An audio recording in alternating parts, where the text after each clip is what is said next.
దేవుడు ఉత్తముడని, దేవుడు మంచివాడని, ఉత్తమమైన గుణము కలిగిన వాడని చదివి విని కాదు, అనుభవించి తెలుసుకోవాలంట. అలా మీరు అనుభవించి తెలుసుకుందరుగాక.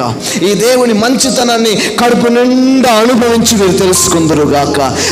మీరు నోటి మాటలతో కాదు, నిజంగా ఈయన మంచివాడని అనుభవపూర్వకంగా మీరు సాక్ష్యం ఇచ్చుదురుగాక. ఇక్కడ దావీదు అనే భక్తుడు చెప్తున్నాడు, రుచి చూసి తెలుసుకునుడి. ఎప్పుడో పాత కాలంలో రాసిన పాట. రుచి చూసి ఎరిగి తిని యెహోవా ఉత్తముడనియు. నా జీవితంలో అంత మంచి జరిగి ఉండకపోయి ఉండొచ్చు, కానీ ప్రతి చెడును కూడా నా దేవుడు మంచిగా మలిచాడు. హల్లెలూయా. నీ జీవితంలో అంత మంచిగా లేకపోవచ్చు, కానీ ఆయన మంచివాడు కనుక ప్రతి చెడును కూడా ఆయన మంచిగా మారుస్తాడు. నమ్మిన వాళ్ళు దేవుడిని స్తుతించండి.